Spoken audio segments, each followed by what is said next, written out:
Hey everyone, so today we're going to look at slaughtering and butchering our chickens. A few weeks ago, over a couple weeks, slaughtered all of our meat birds that we had, and slaughtered, butchered them, got them in the freezer now. So we're just going to kind of take a walk through that, starting with that.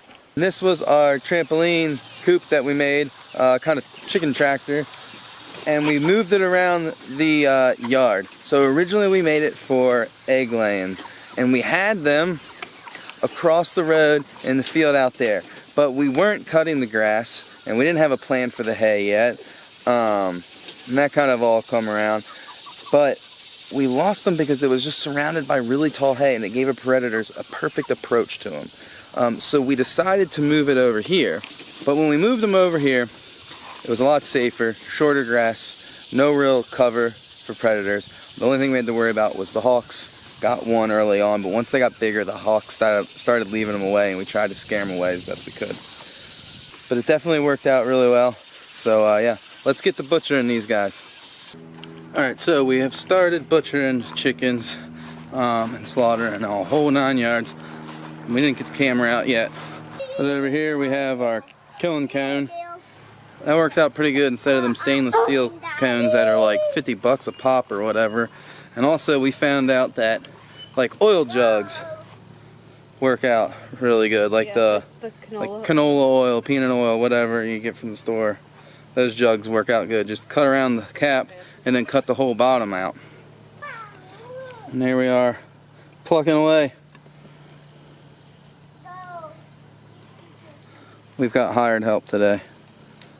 And then we tried it a different way last time, and now we're doing it this way, and it's working way better. We've got our singeing station over here.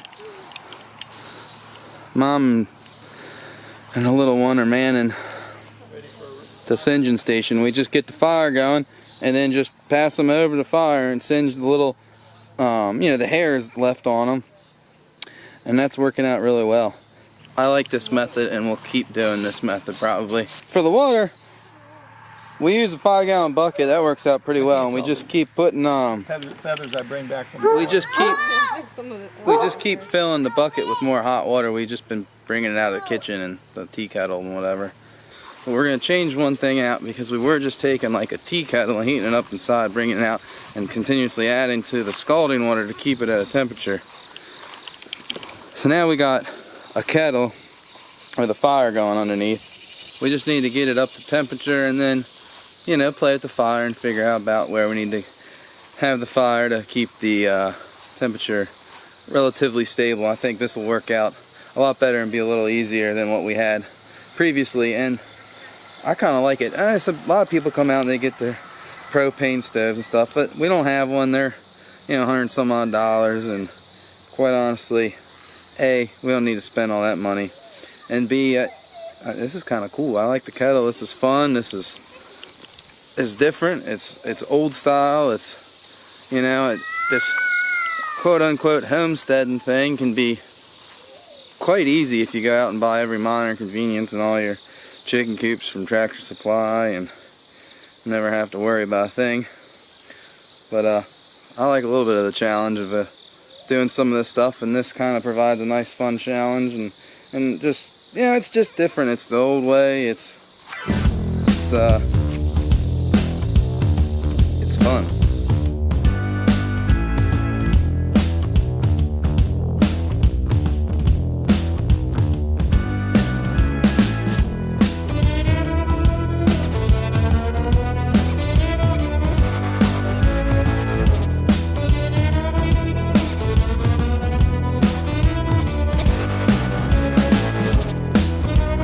And then into the cooler they go, and they'll rest, and then that'll be that. Cut them up, whatever we're doing. But now the kids are asleep, I'm by myself. So what I'm doing is I'm just coming out here, because I did this morning because I didn't want the kids to be messing with anything, and our kitchen is being renovated in the process, doing that a little bit later this afternoon. So we don't have the kitchen sink or the counters around the kitchen sink. So I just figured I'd set up a table outside, and I'm putting everything in a bag and then into the utility sink just to wash everything off and into clean bags. It's a little extra steps, but I'm by myself, and I don't have the sink, and I don't have counters right next to the sink, so it's just kind of what it is. But here's one of our chickens. We had them in the coolers, and we want to let them cool. And you really want to do that because one time we wanted to try, so we were like, alright, well, we have the chickens that, you know, rested and we butchered, so let's eat one of those and a chicken we did that morning. And the one we ate that we had just butchered that morning, it was hard to chew, but it wasn't like just hard to chew because the meat was so tough. It was really weird. It would move in your mouth, like you would bite down, and instead of just being tough like a overcooked steak, it was like tough and gristly, and you'd find the soft spots, and it just was really weird to chew. I don't know how to explain it, and it wasn't good. So it really, really does matter about resting these birds in cold refrigerated. You can put them in the refrigerator. We just been using coolers with ice in them, and to keep them cool so the bacteria doesn't grow, but just let that meat rest. And so now we're going to butcher this guy up, and first we're going to weigh him. I think this might be a little bit of a smaller one. We had some that were a little bigger, but this is what we got here. So dressed out, 5 pounds 5 ounces,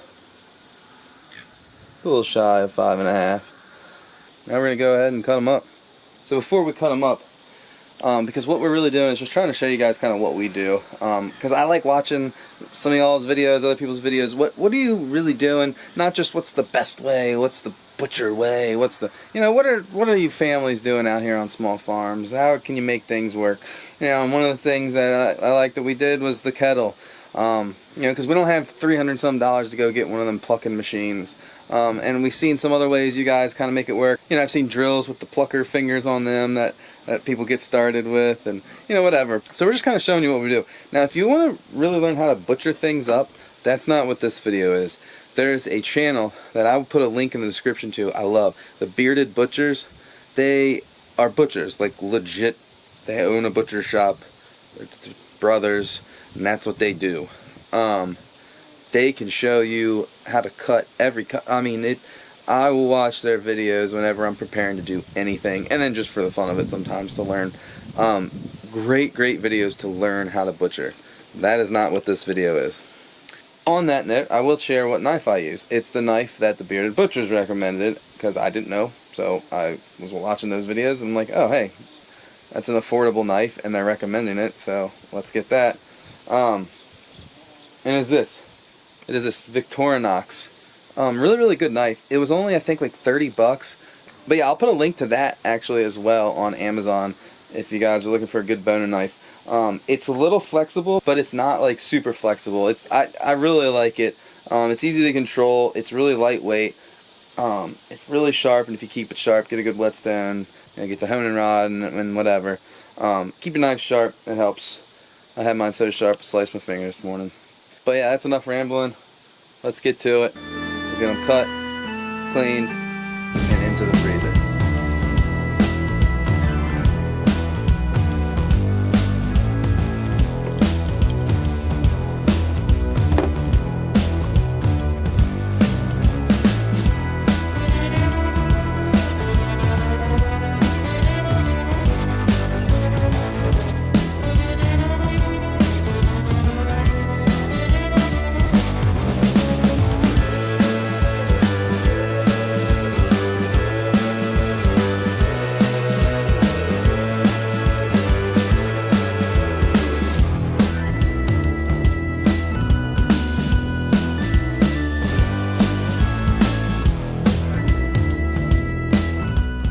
So then in here, as you can see right now, we don't have a kitchen sink, so I'm using the utility sink.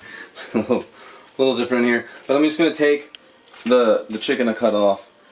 These are the breasts here, and I'm just going to rinse them off and then put them in a clean bag, and then I'll keep this bag to put the next breasts that are freshly cut off into. So that'll kind of just be like the dirty bag, and everything clean will go into a clean bag.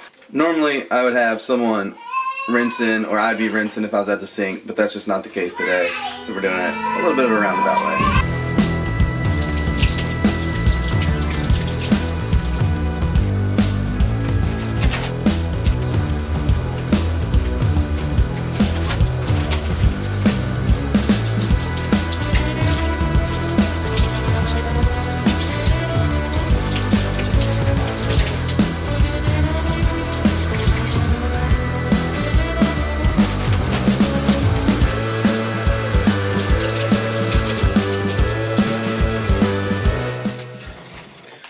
still put some more breasts in here. This is from 2 chickens. They're really big now. The last ones we did, they weren't as big, but we knew we had to do them in sections. But these guys are big, huge breasts. And these will probably all, what we do with the chicken breasts mostly, these will probably all become chicken tenders. We'll bread them and fry them, freeze them, and then just reheat them in the oven, just like you would out of the store, but way, way tastier. And we'll use these in like salads and wraps and just chicken tenders, whatever. Yeah. And now I'll take these dirty bags back out, and we'll cut some more up, put them in there, come back in, rinse them off. Again, don't have a kitchen sink that I can stand. Again, don't have a kitchen sink that I can stand right next to on the counter, rinse and bag at the same time. And I don't really have any counter space because everything on that counter is moved to the other counters while we replace our kitchen. So, there's just a lot going on.